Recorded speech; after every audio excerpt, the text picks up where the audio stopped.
Greetings, welcome to Facts About Everything. I am your host, James Egan. Today on Bond Month, we'll be looking at the 1964 film, Goldfinger. This was the first film ever to show a laser beam. In the original script, the laser was a buzzsaw. The tagline was, "Everything he touches turns to excitement." The theme song is performed by Shirley Bassey. It is the first theme song in the series to have lyrics. Guy Hamilton directed the film. He directed 3 other Bond films. The film won an Oscar for Best Sound Effects. At the time, this was the fastest grossing film ever. Connery shot all of his scenes in London. The finale takes place in Fort Knox. Although the crew was not allowed access to the real Fort Knox, guards who have worked there said the film was astonishingly accurate in how it depicted the fort. Connery was paid an upfront fee of $500,000 and 5% of the US gross. He walked away with over $3 million. Harold Sakata plays Oddjob. He was a Japanese-American weightlifter and a professional wrestler. When the US Army enter Fort Knox, Goldfinger convinces the soldiers that he is one of them by wearing a general's uniform. None of them seem to notice that he has a German accent. This is Steven Spielberg's favorite Bond film. This is the first film where Boothroyd is called Q. Connery did not take off his wedding ring while filming. Instead, he wore a flesh-colored bandage in his scenes. This bandage can be clearly seen in production shots. That's really sweet that he would do that for a film worth millions of dollars and it could jeopardize his career. I'm not even wearing mine, because I'm afraid I'll lose it.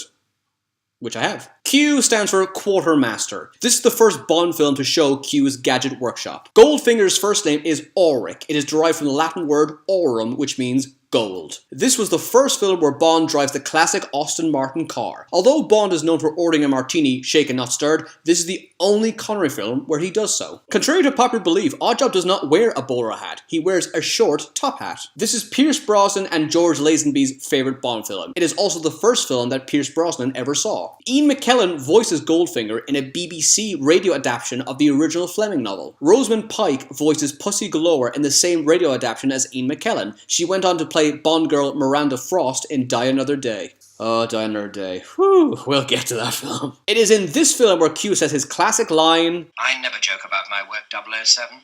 It's a classic line, but it's not true. Skiing? Hunting. I never joke about my work, 007. I never joke about my work, 007. Along with the rest of it.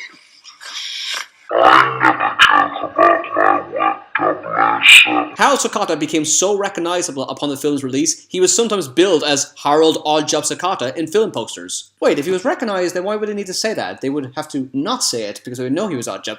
Doesn't make any sense. When Oddjob chops James Bond, the actor actually hurt Connery. You can clearly see Sean Connery wincing in genuine pain. Sakata didn't understand that fighting scenes in movies were fake. Sakata burned himself during his death scene. However, he didn't break the take until the director said cut. Sakata was from Honolulu, Hawaii. Goldfinger was played by Gert Frobe. He was played by a different actor in the golf scenes as Frobe didn't know how to hold a club. Everyone knows how to hold a club. My niece does and she's 5. Only the first half of the film is accurate to the novel. In the book, Oddjob dies by being sucked out of an airplane. In the book, Goldfinger is Russian, not German. As I said in my previous video from Russia with Love, this was changed to avoid increasing tension between Russia. All of Gert Frobe's lines are dubbed except, "No, Mr. Bond, I expect you to die."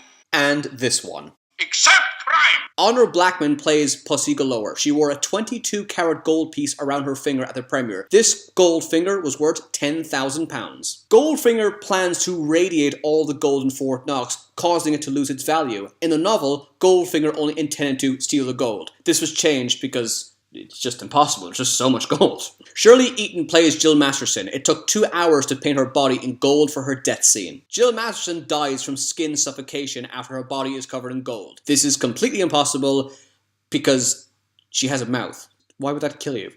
You don't breathe through your skin. It's stupid. No. In the book, Bond kills Goldfinger by simply beating him to death. Although Oddjob is remembered for murdering people with his hat, he only kills 1 person with it. 62 people die in this film. Orson Welles was considered to play Goldfinger. He actually ended up playing Le Chiffre, the villain in Casino Royale. Not in the recent one, in the 1960s unofficial, really bad one. Goldfinger wears gold in every scene he is in except when he wears his military uniform. However, he does use a gold gun. Goldfinger kills people by using nerve gas in the film. Since Frobe was German, he was incredibly uncomfortable about this because he felt the audience was associated with gas chambers in the Nazi concentration camps. Speaking of which, Gert Frobe was forced into the Nazi regime. When this fact was revealed to the public, his films were banned in Israel. However, this was overturned when a man called Mario Blumenow told Israel's embassy in Vienna that he and his mother were saved by Frobe when he hid them from the Nazis. Special thanks to these fine people for all their help. Be sure to subscribe to Facts About Everything. Follow me on Twitter for updates on upcoming videos. Check out my Facebook page to let me know what subjects you want me to talk about in the future. Thanks for watching. See you again.